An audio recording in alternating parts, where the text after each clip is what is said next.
I mean, I did get to a point where people just started to lose. Capital staff were around on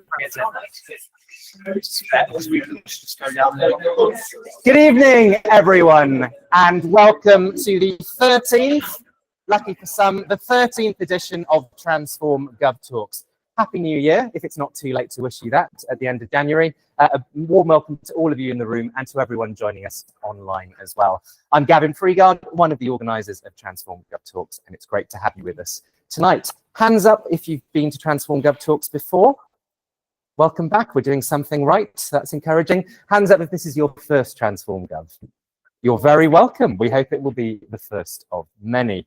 A quick introduction, I won't take up too much of your time. TransformGov Talks is a space for people who care about making government work better, which is hopefully why all of you are here tonight.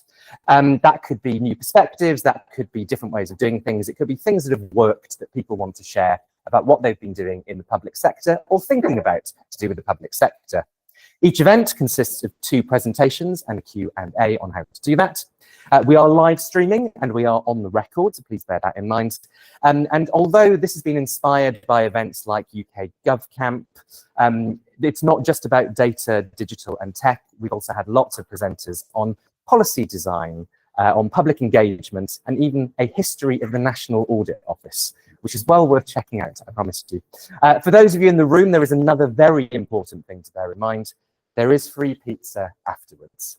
I'm afraid for those of you online, we can't quite stretch to sending you individual pizzas just yet. But if you would like to help us out in the future, come and join us as an organiser, a speaker or a sponsor. You can get in touch with us, transformgovtalks@gmail.com. When it comes to the organising committee, we're very conscious that we are quite male heavy at the moment, so we're looking to widen the diversity of that group. So please do get in touch with us if you'd like to help us organise these in future. A huge thank you to our sponsors, Amnut, Siva, DXW, Holistic Agility, Public Digital, and our hosts tonight, TPX Impact. You can thank them for all of the free pizza and for us being able to run these events. We've had a lot of events so far. As I mentioned, this is the 13th one today. You can see all of our wonderful previous speakers on that slide, and you can find video, audio, and short write-ups of all of their talks on the TransformGov Talks website. This is how tonight is going to work. You're going to hear 2 brilliant presentations, which will take, with questions, 25 to 30 minutes each. So they'll present for a bit, and then we will take questions. If you're in the room, you can put your hand up. If you're in the room with a difficult question that you would rather be anonymous, or you're joining us online, you can use Slido. You can go to slido.com, and the code is 2554962. We'll finish shortly after 7. For those of you in the room, there will be pizza at the back afterwards, and then we will head to the White Hart pub. That is the one towards Aldgate, not in the opposite direction, which is a few miles away. Would not recommend going there. If you would like to get Slido up, I'm going to talk quite slowly for the next sentence or so you can get your phones up and you can take a picture of the screen. And I'm going to stand here awkwardly for a few seconds while I see some of you do that. Still haven't found the right way to do this without looking like an absolute lemon, briefly. Excellent, I think that's everyone with it. Excellent. While you've got your phones out, you can sign up for our next event as well. That will be on Wednesday, the 25th of February. We'll be hearing from the Home Office Policy and Innovation Lab, CoLab, and from James Plunkett. So we'll be hearing from the Home Office all about spending reviews and service design, and from James on the energy at the edges and how to get the centre to spread it. You will note that we are not here in this wonderful building for the next event. We are at the Ministry of Justice, which is in Whitehall. So we are not next month in Whitechapel. We are in Westminster. Technically, it's St. James's Park Tube Station, but that doesn't alliterate. So we will not be in Whitechapel next month. We will be in Westminster. TPX Impact are our very kind hosts this evening. Lots of people from TPX Impact around if you want to chat to them afterwards. But again, while you've got your phones out for QR code scanning, you can also sign up to their newsletter and hear more about what they're up to with using that slide. That slide will appear later as well. So turning to tonight, our first presentation will be from Matt Woodhill, who's at the Ministry of Housing, Communities and Local Government, MHCLG, or Mahokalogo, as some of us insist on calling it, and Linda O'Halloran from TPX Impact, who'll be talking about public service market shaping. Their presentation has actually got a much more exciting title than that, but I'll let them talk about that in a second. So they'll be our first presentation. Our second presentation will be Patrick Diamond, Professor in Public Policy at Queen Mary University of London, on what we learned from 25 years of research on government effectiveness. So we both will have presentations and then we'll have a chance to ask questions afterwards. That's more than enough from me, so I'm now going to hand over to Matt and Linda.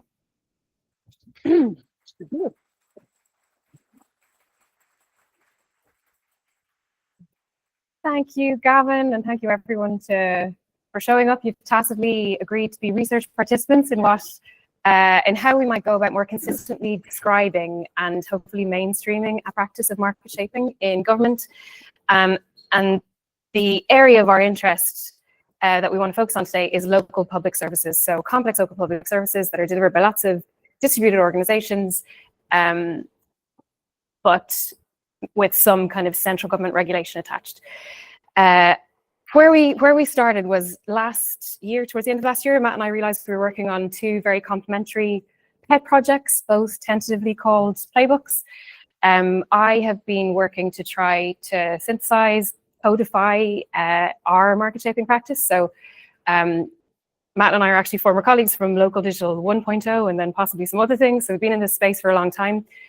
And then at TPX Impact, we've done lots of work in market shaping kind of spaces as a delivery partner with Matt on digital planning, and on other things like heat network zones. I'm trying to remember a bunch of local digital projects. And even though probably none of them have been in a perfect circumstance, or we haven't been necessarily asked to go and diagnose a system up front and then design the best interventions and scale them, across all of these projects, you do start to see the same patterns emerging, the same conditions for success, the same types of interventions being successful.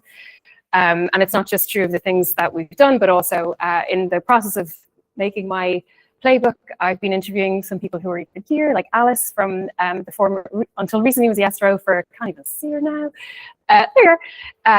for social care and interoperability, and other people across the system. So it's a collective effort.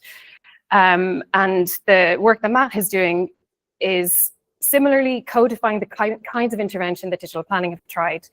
Of all the programs that I've come across, I think Alice's and Matt's have probably been the two best set up for success, and therefore have possibly achieved more than we've managed to achieve in other local public services. So basically today has become our chance to tell this story, in a joined up way, for some feedback, especially on how we go about talking about it, because there's it's a really difficult thing to talk about systems practice generally, to talk about how you even define your system and how you get people collaborating. So we think that there's a need for a lot more of this practice, but to be able to deliver it, we need some more common language. And so given that we're both about to publish stuff, we would like your feedback and like what to double down on, basically. So for those of you who haven't been made blue in the face from talking about this type of problem for a long time, the area of public service challenge we're talking about is these, as I kind of mentioned already, services that are trying to achieve gnarly social outcomes. They're often not just delivered by one organization, but a local frontline organization will have ultimate responsibility to serve a user need, and they'll often be collaborating with lots of others. They'll be accountable to central government regulators. So there's lots of cooks and lots of scope to shirk responsibility in some ways. Like it's nobody's problem and it's everyone's problem. And you just consistently, like I've been in this space for probably 15 years, and it doesn't. In some areas, it feels like the dial hasn't shifted. In other ways, it has massively. Like we're in a totally different ecosystem now. But you still see a huge amount of vendor lock-in, especially in the core case management systems of big local public services. There's a small group of service providers, and it's a tiny market, so you're not going to see very many new entries. There's kind of no point in switching from one provider to another because they've all evolved organically to do similar stuff, and it's such a pain to disentangle your complex architecture from that one thing. And this means that, especially in things like social services, technology is dictating practice more than it should be in this day and age. People have really insecure workarounds, their own spreadsheets, and ultimately, services are unnecessarily reactive and therefore more costly. And there's a huge social consequence of this. I mean, we've seen things like the death of baby out from mold inhalation and families falling into cycles of deprivation because we can't. The early warnings aren't trickling through to the right preventative services. This is a very big, ambitious kind of boil the ocean kind of narrative. So I'm at risk of oversimplifying how hard it is. But because we only have 10 minutes, we've clustered them into the two categories of challenge that make this really hard, but our initiatives want to highlight are overcomable, even within the current circumstance, even within all of these forces in the system kind of working against us. So one is that we are organizing professional silos. It is really hard to have the permission to step outside of your lane, but complex systems can only be understood with the help of people from different disciplines. So interdisciplinary working is a really, really core ingredient. And interestingly, in all of the programs that I think have had the most success, they have had digital teams and policy teams in the same organization with a certain level of maturity and some means of communicating, and probably like a few people with the personality type or the guts to go over there and chat to their colleague on the other side of the fence. The culture of business case making is hopefully changing, and I know there's work happening on the funding pathfinders, etc. But it's really, really hard to make the case for systemic interventions because obviously political cycles require us to deliver the impossible in a political 3 year, sometimes 1 year. Like I know we've had 1 year spending reviews for a long time, which is crippling. But there are ways of telling a story that the programs that have been successful have been quite good at, that we think can also help push, accelerate this change away from evidence of how it has been proven to work before to evidence of how we could change a system in a way that has never been changed before, because the nature of systems change is that you're trying to change the nature of how things are, and you can't evidence it so easily. And finally, the biggest thing I've really, really struggled with this, and a number of people that I've interviewed for the playbook, if anyone else has other examples, actually, please get in touch, because we're making a podcast series about this kind of practice to show that it is actually happening in government. Everyone has brought this up, that we are really, obviously, avoiding risk, not wasting taxpayers' money, not causing unintended harm is massively important, but we don't sufficiently tell the story of the risk of not doing something. And again, Owl's Law is a response to this. There's a real human cost and a huge cost to the taxpayer of inaction because we're kind of comfortable in our lane.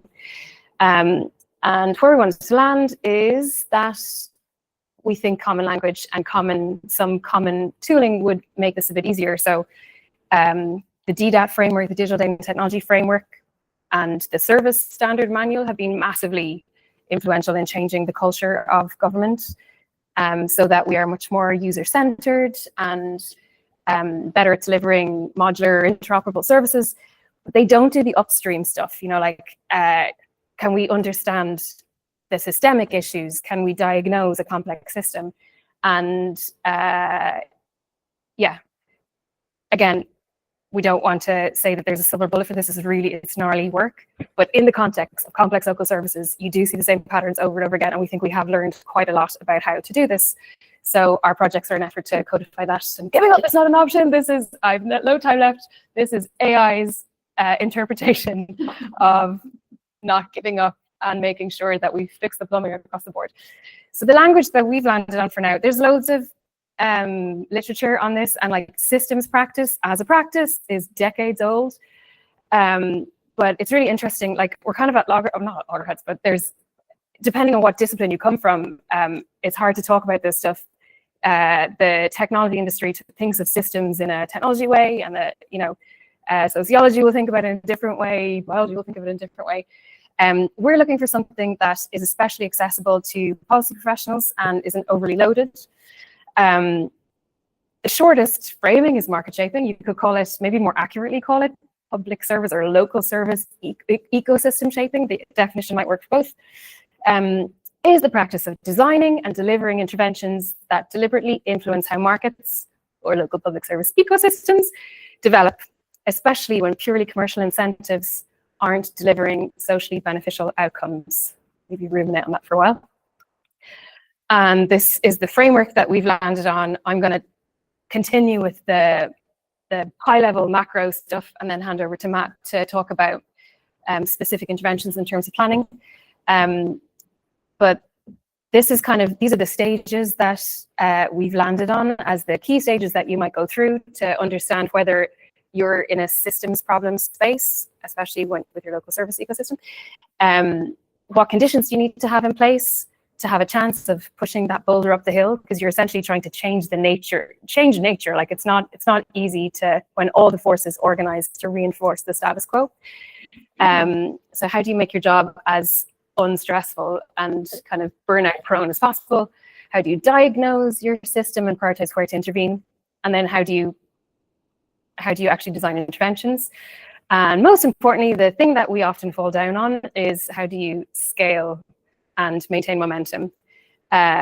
So many of the projects that I've been involved in or heard of are trying to deliver interventions, but they'll maybe just be delivering one.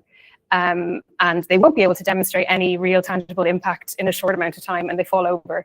So I think the message to land here is kind of a little bit anti-agile to some people, but it's sometimes if you understand a systemic problem, you have to accept that it's going to take more than one silver bullet to fix the system, and you have to be pretty good at prioritizing which collection of silver bullets have the best chance. Oh God, how am I on time? 2 minutes. I need to go through this really quickly. Conditions for success are kind of these ones. I'm already over time. One of the biggest ones is that you can't address a problem if it doesn't have an owner, if someone isn't responsible for the outcome at a systems level. And I think policy really needs to be at the table for that, and because they have the biggest levers. Multidisciplinary team, engagement infrastructure is the secret sauce. It's so hard to operate in uncertainty and to have confidence in what you double down on, and to be able to sell that to your senior bods and the people who sign the checks, and the ability to have really quick access to a diverse representation from the sector is essential to give you confidence, and to have that narrative tight. Realistic timeline, realistic funding, and political cover should be at the top, but sometimes that's impossible, and you just have to work to get it to follow through. And belatedly, I hand over to Matt to bring it home. Thanks, Linda. Okay, so part two. Hello, I'm Matt. I'm a service owner. I work in MHCLG in our digital planning program. Some kind of stats there. It's been running for about 5 years now. It's part of the government major projects portfolio, which means we're kind of a big deal, but also that we have to do a lot more admin than many other government programs. And what we're trying to do is modernize the planning system. Simple as that, bring it into the 21st century. We've got some specific focus areas related to different parts of planning. I work on the area around development management software, and that's a part, I guess, of the ecosystem or the market, especially where local authorities are concerned, that has many of the kind of issues around market failure that Linda's alluded to, with the lack of data access, vendor lock-in, and ultimately it affects the speed at which planning decisions can be made, and therefore how things could be built out. I also work really closely with the planning data colleagues as well, because there's a lot of read across between the two things. And I'm going to zoom in on a couple of areas of Linda's playbook where we've got some, I think, useful things to share. I'll start by talking about conditions of success, but rather than think of them from a delivery perspective, just to share a little bit about how we got started and how this might, maybe be interesting to other teams that are thinking about, well, hang on, what kind of stars aligned for you in order for you to get these things off the ground. And I think the first thing for us was there was a problem so dire it needed solving, so dire that the government actually put out a report called Fixing Our Broken Housing Market, which all governments are so bold in how they frame those kind of things. And planning was identified as a really key lever within that.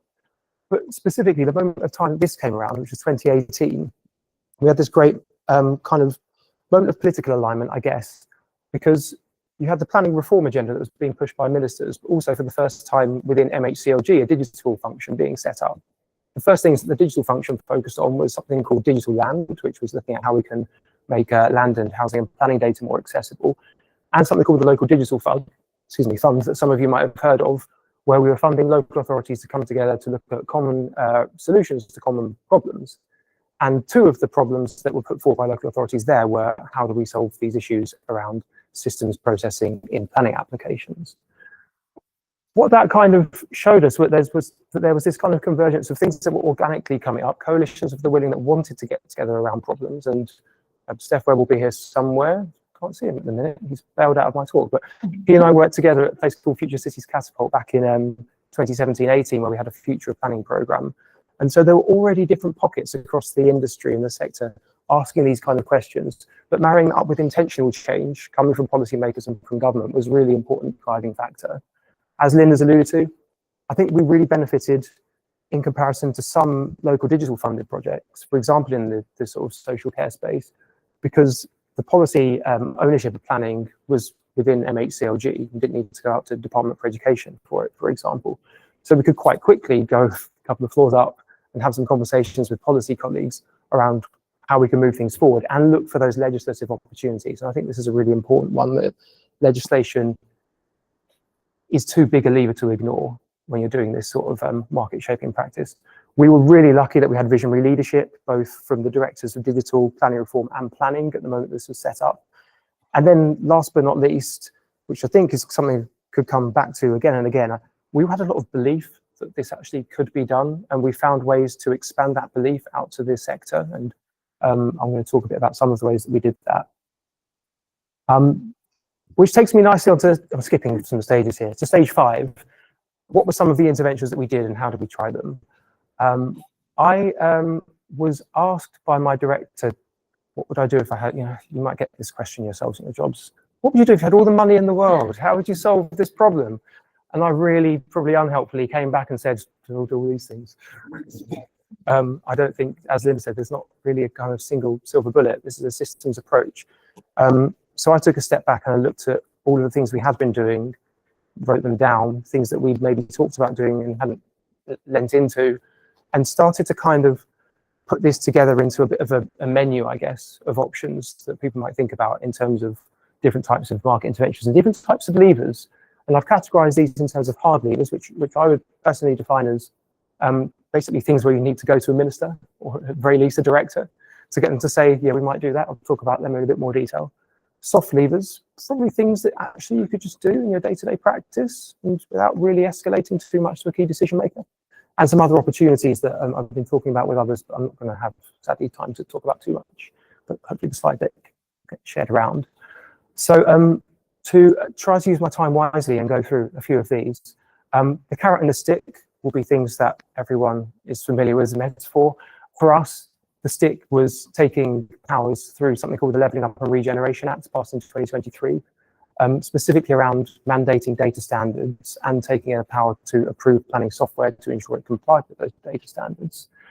On the flip side, we had the carrot, so various different grant funding opportunities, for example, around how we provided funding for the industry to work on specific projects so they can get ready to adopt and implement those data standards, but other things as well that solve other challenges we identified, such as a lack of digital maturity in local authorities, and that's a really specific area of funding we provide.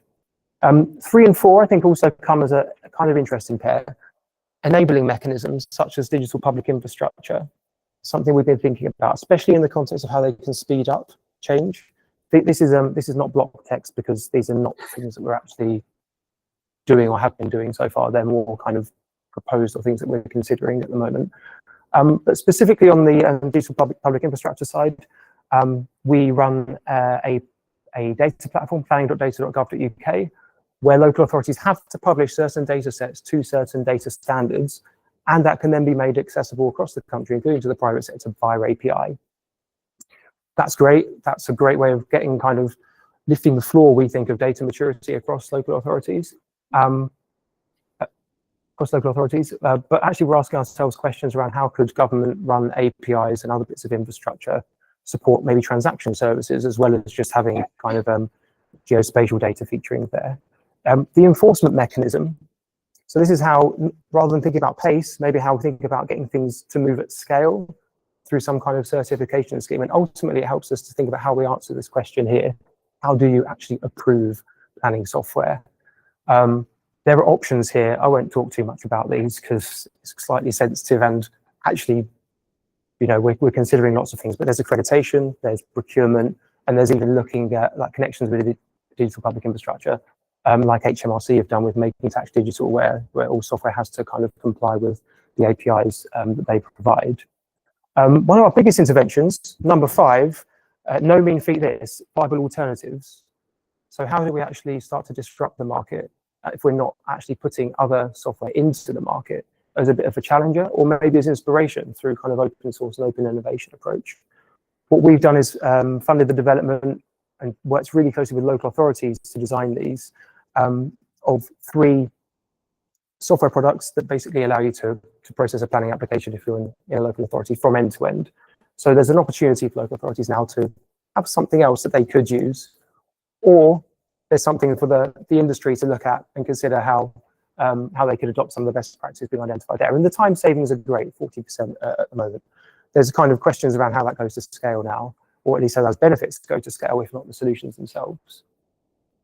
In terms of soft levers, we have found having what I've called an R&D club is really, really useful. So having a group of council officers who work at the coalface of planning services that we can tap into and that we can fund to go away and solve problems for themselves and for us.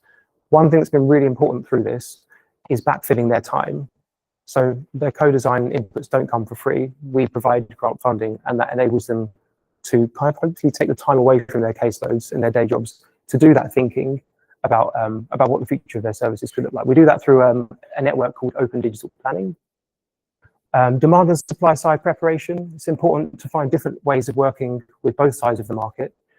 I alluded to this before, but we run a digital planning improvement service that's all about getting local authorities started on their journey, because we found that many would say, how do I get started with digital planning? Don't know where to begin. So we provide a service and some funding to get them going on that. In terms of how we work with the industry on the supply side, regular engagement has been really important, and trying to shift people towards a common understanding of what good looks like in the industry. Got some more things that we're working on in the background there at the moment.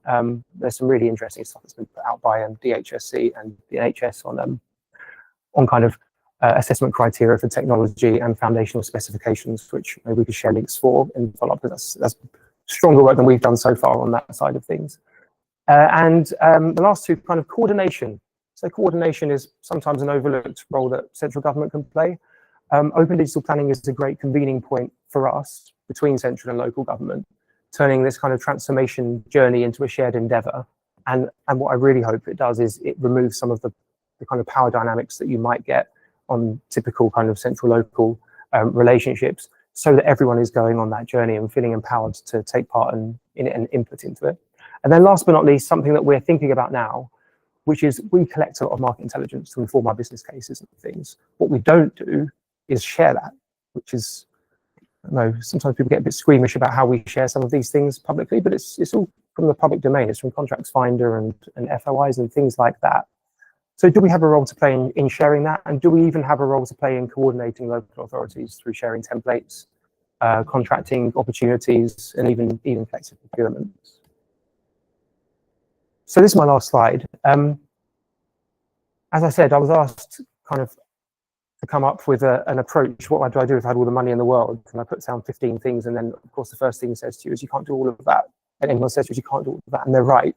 You can't do all of that. That's not the point. The point of this is to catalogue a series of things so that hopefully teams going forward, and we've used it in our own planning, can think about, well, what do you do now? What might you do next? What intervention might lead on to the next intervention? And to put things into something like a strategic roadmap, which this is a way simplified version of, where actually what we're doing now is asking ourselves at different points in time, after we've tried an intervention, what decision point do we have here? What questions do we need to be asking ourselves, and what do we do next, if anything? So what I'm trying to do, this is a simplified version of a more complicated deck where there's a slide for each intervention, which I'm happy to share with anyone in the public sector in the room. and I don't say that to exclude anyone who works in the private sector, but I'm also writing up a blog post on this, which is much more, it's less like what we did and more, if you were thinking about this, this is what you could do. And I really hope I can get that online in the next couple of weeks as well. So yeah, it's a bit of a run through of how we're approaching things so far. I'll hand it back to Linda to close it out. Thanks. I think actually this should be a choose your own adventure kind of point. We had two questions, which was if anyone wants to give feedback on the language that might help us lock it down for the next couple of weeks of writing. And yeah, we know some of our friends in other organizations that do this kind of work, but we think that there's probably a role for a bit more solidarity. It is, at one point someone said the playbook should be my therapist friend, because it's just like, it's such burnout prone work, and it shouldn't be this hard. So yeah, where could we grow the community? I don't necessarily think this is the answer, but Gavin's going to flag it later. Something called Policy Camp is being cooked up, and if you were a policy official, there are surveys to help inform the design of that. That could be part of the answer, but yeah, any questions or reflections on that? Fabian. Oh, sorry, we need. Could you hang on a second? First of all, please could you give a round of applause?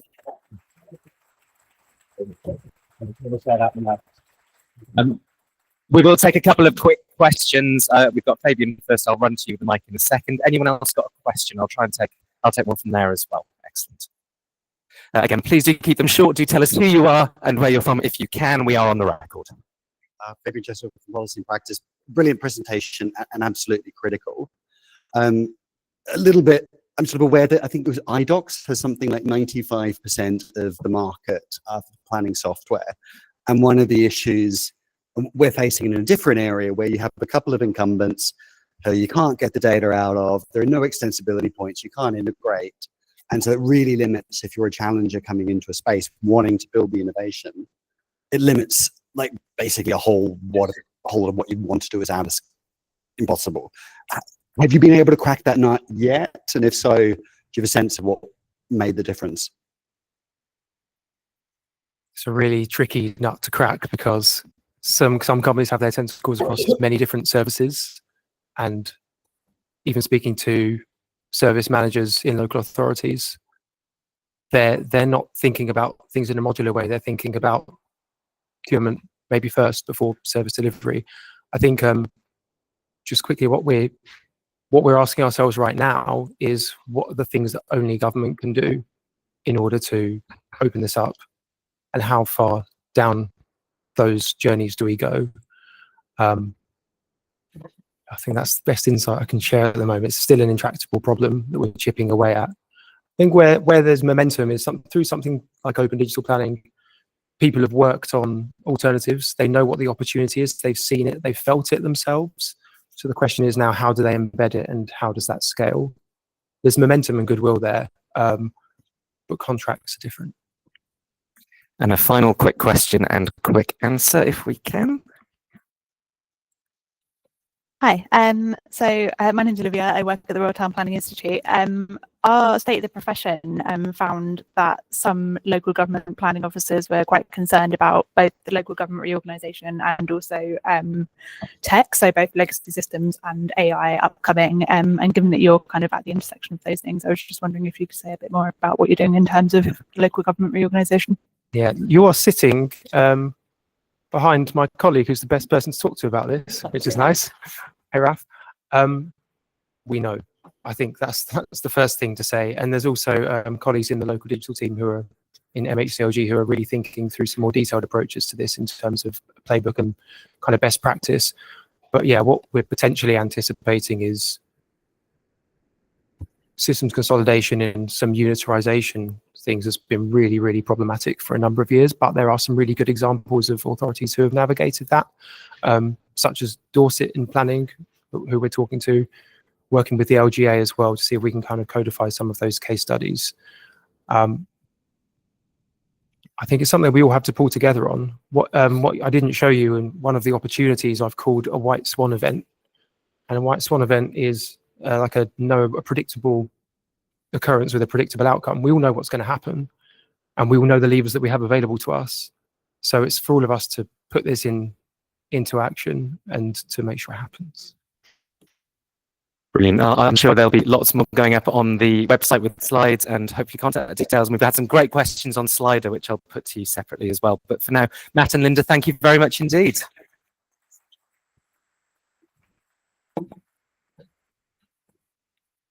It's my pleasure to introduce our second presentation tonight, and that's from Patrick. Over to you. Oh, thanks very much. I will not run off with that. Okay, well, good evening, everybody, and thanks a lot for coming out tonight.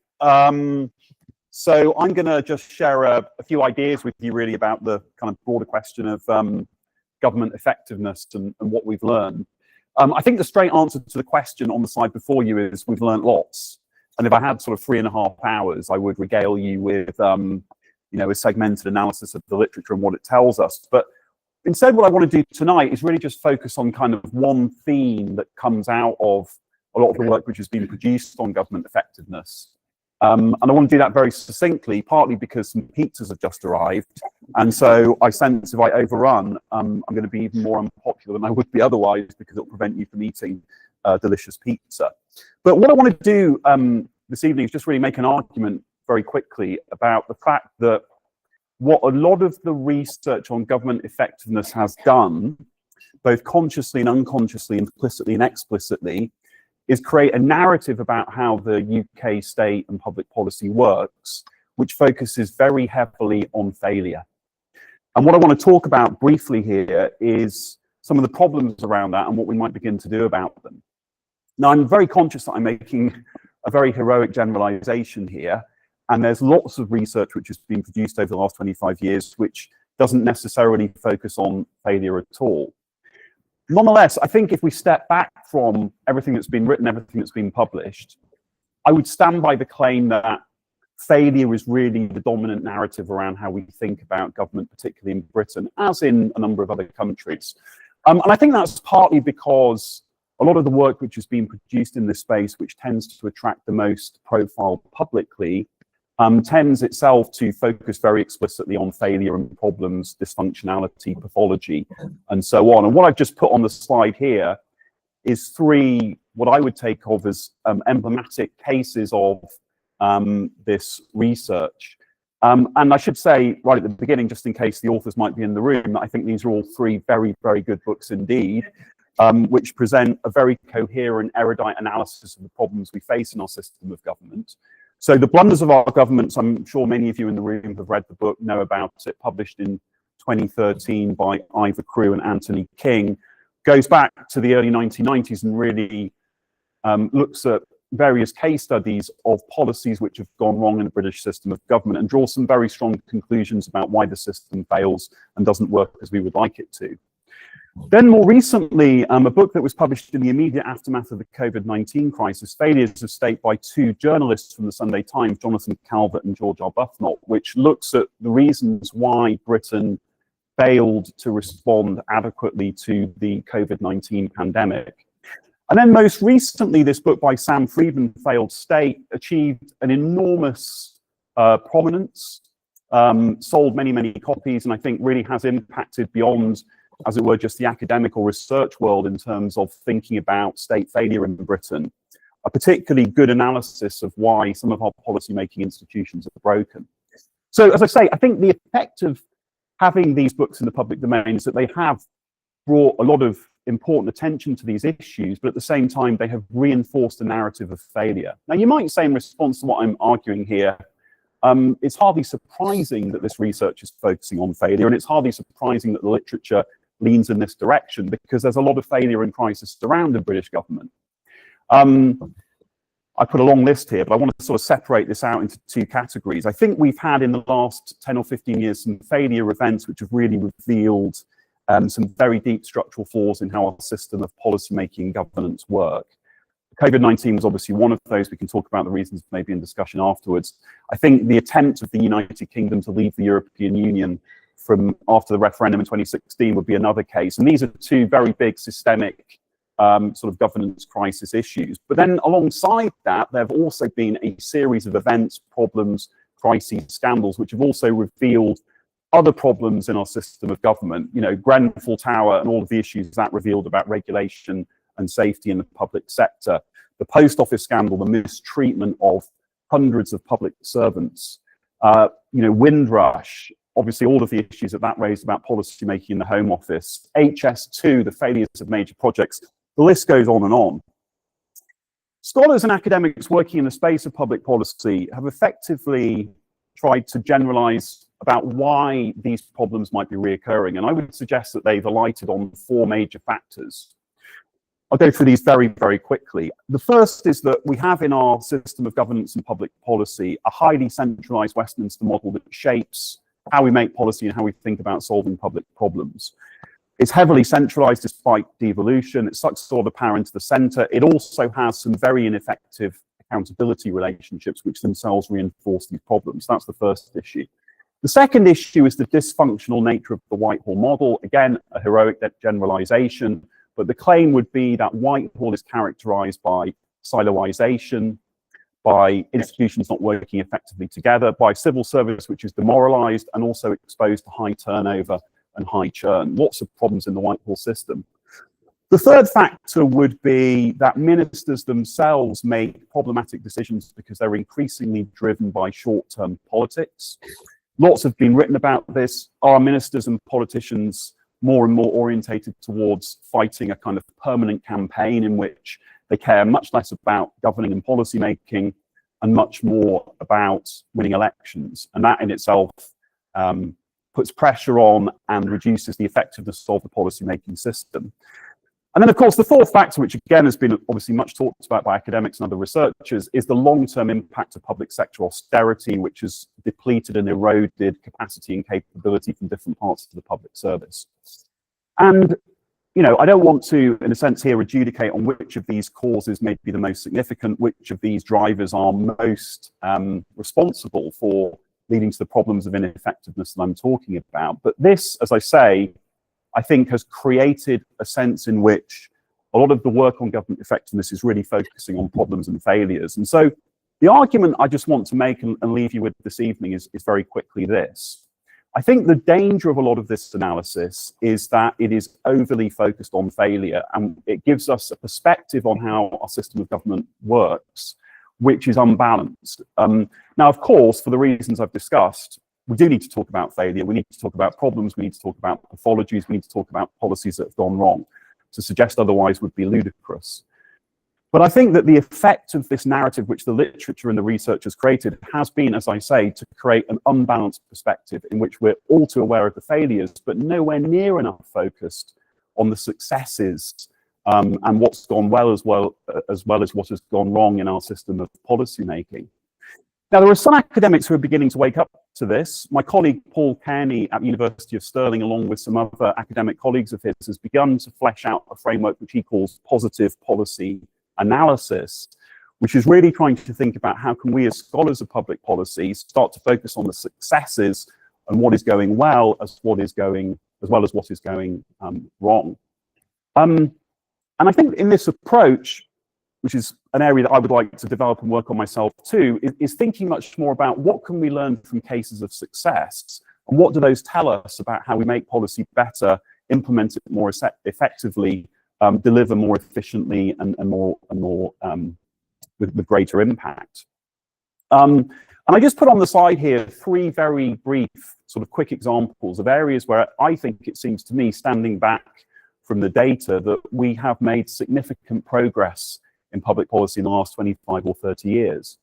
Reducing air pollution and the impact that's had on reducing premature deaths. Reducing violent crime, not something which many voters may necessarily credit governments with, but actually the rate of violent crime has fallen quite significantly. And also, again, very strikingly, a big decline in the number of people who are killed on our roads each year. Now, these successes are, of course, not necessarily due at all to interventions that governments have made. There are lots of other factors that sit behind the progress that we've made in these areas. But I would argue that there is also a case to be made that, in fact, in many of these cases, government interventions, regulation, have made a big difference. And as I say, in the overall assessments and analysis we make of government effectiveness, we have been too concerned with failure and not enough concerned with how to factor in and take account of success. The question I want to just end with is, what can we do about this? And on the slide, I have just put down a few back of a fag packet ideas of what I would be thinking about in this area. But I'd be very interested to get the audience's reflections. We need an institution in our system of government which is explicitly mandated to bring a concern with policy success more to the fore of how government thinks about policy and governance. Now, we have obviously at the moment a network of What Works centres, some of which are doing, I think, a really good job. And a What Works centre, you would have thought by definition, is thinking about policy success because it's thinking about what works. But do we need an institution at the centre of the system which is profiling, bringing to prominence, creating a network around which we can learn the lessons from successes and apply those in other areas? So that's one question. Second, I think there's an issue for those of us working in the academic space to think about how do we redesign the curricula of public policy courses to focus much more on success and to enable our students to think about how they can reflect on success and inject that into how they themselves think about and practice public policy in the future. Some of you may have an image of how, or an impression of how academics think about public policy and governance, and it's true that there is an orientation towards failure. Public policy scholars love talking about failure, partly because it makes it more likely that your journal article is going to be accepted and that your ideas are going to get more prominence. But as I say, we have to, as a profession, think much harder about how we can bring an understanding of success into how we teach public policy. And then I think in addition to that also, are there ways in which those of us working in the research space on government effectiveness and those who are working in different fields of practice can work together so that we can better enable understanding of what produces policy success and how we then apply that in other areas. So I'm going to leave it there. Conscious that I have made tonight a lot of quite heroic claims about the field of how we think about government effectiveness. But as I say, what I really want to put on the table this evening is we're too focused on failure. We need to address the balance. How do we best do that? And I will be very interested to hear what people think. So thank you so much. Thank you very much. Thank you very much indeed, Patrick. Lots of... I forgot one thing.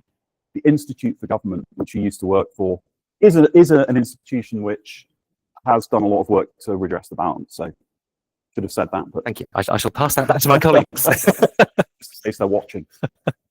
If you would like to put a question online, you can use Slido. It's slido.com and the code is 2554962. But we have got a good amount of time for questions. So I've got a hand at the back. I'll come to you first.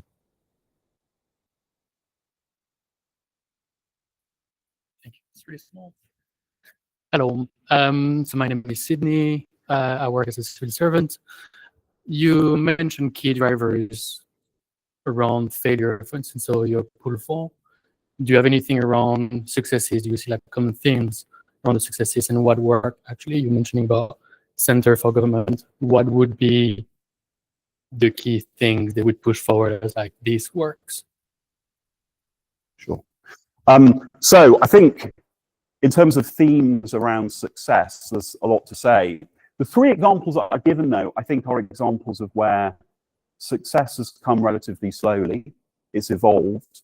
It's often come through sort of testing and learning, adapting. And that approach does seem to be one that can yield sort of long-term benefits and gains.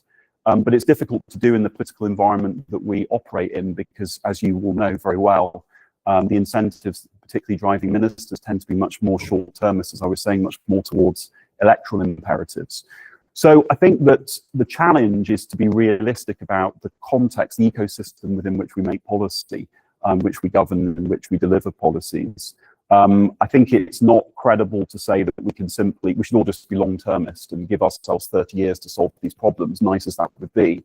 That's never going to happen. But I think in some areas, there's definitely a case for thinking through how can we institutionally, for example, ensure that it is possible to take a more long-term approach. But as I say, we focus a lot on failure. There are some very good examples of where the UK government has done this. I think an area which I didn't mention would be early intervention around improving outcomes for children from disadvantaged backgrounds, where I think various programs have been trialled in the last 25 years, which have made a really big impact, and which have, to some degree, been part of a longer-term framework that survived the elections of different governments. So I think we have to consider more, how do we ensure that those longer-term approaches can flourish within the system of politics and government that we have. Great, thank you. I'm going to go online for the next question, and then I will take the two hands. Three. This will be the Institute for Government. It's not. It's one of our organisers from Canada. Okay. So we'll see if it's the same problem in Canada as well. Derek, evening to you, Derek, or morning, or whatever time of day it is. Is the focus on failure mainly an external problem, for example, media, politicians, academics, and public, compared to inside, where there is fear of sharing failure? Oh, great. Well, I mean, other people here will be much better placed to answer that question. That's a good deflection, isn't it, for me? But, well, I just want to say two things, actually, because the questioner is talking from Canada. So I think one issue that obviously underlines some of what I've been talking about tonight is, do other countries experience similar problems? And I think that there's a tendency in the UK to imagine that we are worse than other countries, whereas, in fact, in comparative analysis, so in work which is done to benchmark governance and public policy indicators, the UK still comes out relatively well. In fact, I think the IFG in 2020 had the British civil service as the best performing in the world. Other people, we have one of the people from one of the other partners involved in that work. Okay. So it might come to that. So it's interesting when you look at those kind of explicit benchmarks. Britain is not necessarily doing as badly as I think people imagine. And other countries are themselves confronting different versions of these problems. I mean, I think going back to the points about the Westminster system and the nature of Whitehall, I think there's a particularly British version of the problem, but I think other countries also experience some of these problems clearly. On the specific question about internal and external failure, again, civil servants or others in the room who've got experience of this, I'd be very interested in hearing what you think. My sort of very brief reflection would be, though, that the nature of the accountability system we have in the UK means that admission of failure is very difficult. There's a blame culture. And I think too often when we've looked at why policies have gone wrong, the temptation is just to hang out whoever's responsible to dry, rather than actually standing back and saying, what can we learn? And so again, I think a question which I haven't talked about here so much, but which we should reflect upon is, how can we create in our system incentives for genuine learning, rather than just trying to blame people for what's gone wrong? Great, thank you. I had a hand there, and the hand there as well. So I will take all three of you before we finish. Hi, Matt Curlog. I'm currently a freelancer, formerly of the Cabinet Office and then the Prevailing School of Government, and was involved in the work that you just referenced about international comparisons, which wasn't going to be my thing, but I think there is, like you say, a really interesting piece there about sort of comparatively, the UK is not actually doing that badly. Yes, there are failures, but there's failures everywhere, but there are also successes. My thought mainly, actually, reflection was about particularly about the role of the NAO. And it has obviously a very important role in overseeing how government spends money, and it reports regularly to Parliament, both in terms of the general accounts, but this work on value for money. And I guess it connects partly to what was in the previous presentation, a bit about sort of the green book culture, etc. The extent to which that sort of line of thinking about sort of especially the spending of money and the blame culture that goes with that, to the extent that sort of they only focus on the failure and when money is spent badly, and what that sort of impact has on this culture of failure that exists in the literature. Yeah, I mean, it's a brilliant point. I don't have much to add. I think obviously there's something about the public debate in the UK which means that there's a very strong focus on money and how money is misspent.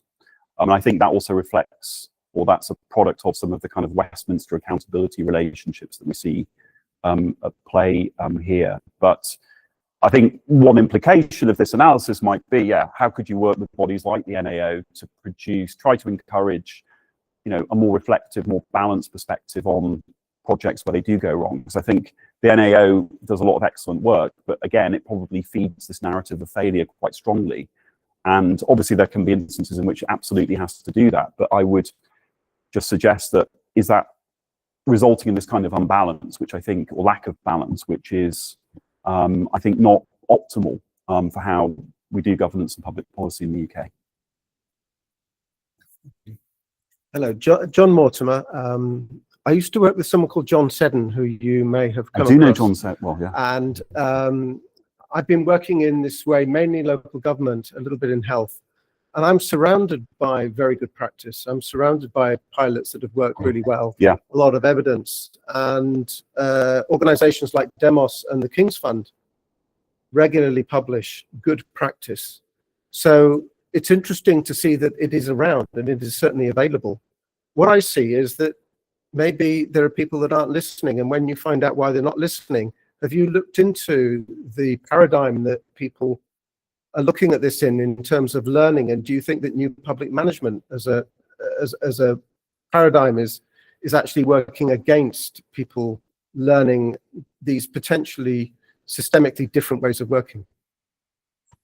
Yeah, I mean, again, a great point. I think just a couple of quick reflections. So one would be, I mean, I don't want to suggest for a moment that there isn't lots of material out there which does talk about success, because there is. I mean, lots of think tanks, lots of research institutes, different parts of government have various points produced analysis reports, reflections, evaluations, which clearly do have in them, do contain lots of important insights about how we might achieve success. But as I say, I think the dominant narrative is still one of failure. That's really my point. But I think it's also a very valid observation to say that you know, different levels of government work differently, obviously. I've been talking here, I guess, predominantly about UK central government. The story is clearly different in the devolved governments in Scotland, Wales and Northern Ireland. I think in Scotland and Wales, there is a view that government there is working better, partly because obviously there's smaller scale, so you can do things in very different ways compared perhaps with Westminster and Whitehall. There's also obviously, as you rightly said, local government where, again, my reflection would be that despite obviously suffering major cuts in resourcing and expenditure, there are some fantastic examples of local authorities doing really effective things, interventions, projects, inventing new ways of delivering services in very straitened time. So I think there's a lot out there that can be built on. The NPM point is really interesting. I need to think about that more. I mean, I think in the academic discourse on government effectiveness, academics, myself included, have a temptation. We're inclined, I think, too much to reach for the NPM rationale to explain every problem and failure. So I don't want to sort of load everything into the NPM bucket, but I would agree that NPM has perhaps contributed to the culture in which learning is not taken seriously enough and reflection is not valued. So yeah, I think it's a really, really good observation. Oh, yeah. Thank you. Hello, Philippa from Public Digital. I was thinking about our very adversarial political system and our sort of first past the post style of parliamentary democracy. And I wondered whether in other countries where there are different types of parliamentary democracy, failure is less, or it's talked about less as a narrative. I mean, that again is a great point, probably worthy of another presentation. Don't worry, I'm not going to volunteer. Someone else can do that. But yeah, are countries where there is perhaps more pluralism and less explicit adversarialism in the electoral system better able to, perhaps better able to prevent policy failure and better able to achieve success?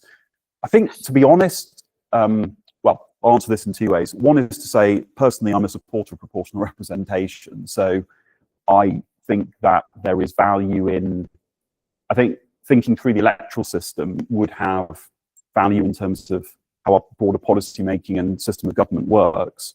However, my impression would be that there are lots of examples of continental European countries, for example, with PR systems where policy failure is quite prevalent. So much as I would like to conclude that PR might be the kind of magic bullet, I think the empirical evidence suggests it probably isn't. But I think in the British context, you can see how more coalition-orientated governance at the UK centre might help to promote some of the behaviours which I think are more conducive to success, more conducive to learning from success and learning from what's worked well. But I don't think the international evidence suggests that you can be guaranteed that would happen. Well, Patrick, lots of food for thought as we get into pizza very shortly. Thank you very much indeed. Pleasure. Thank you very much.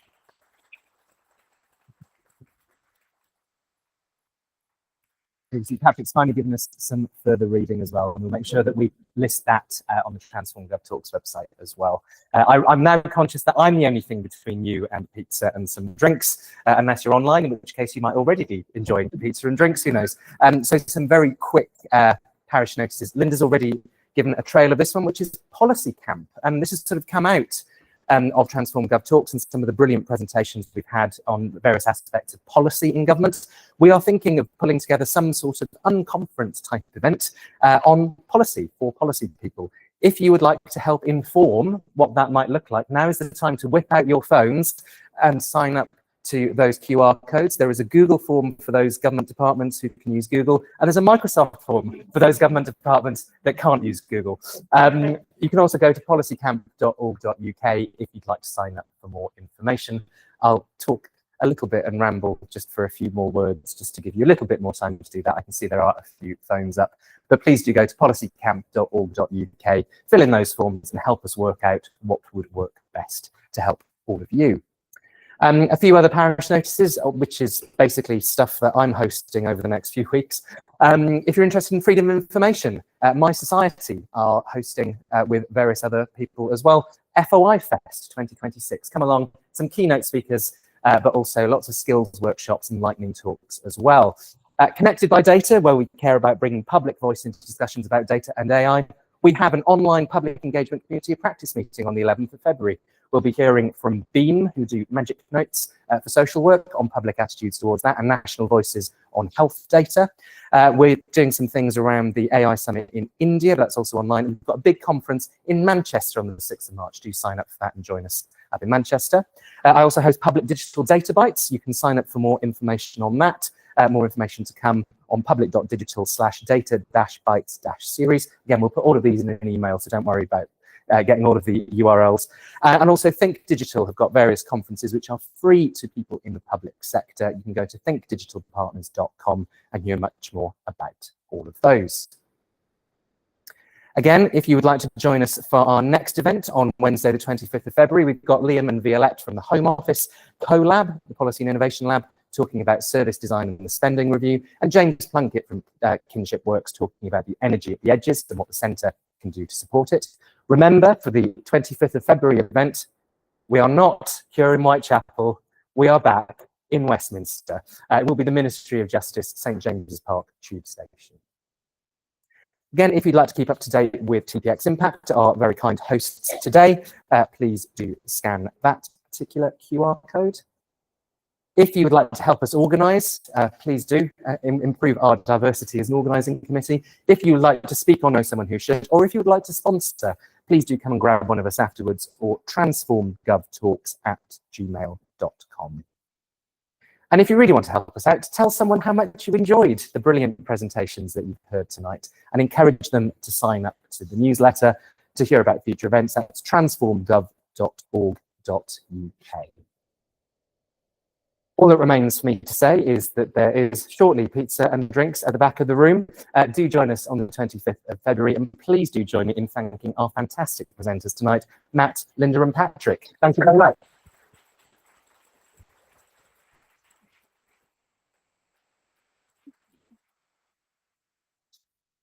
Go forth and eat pizza. That's right. Oh, thank you.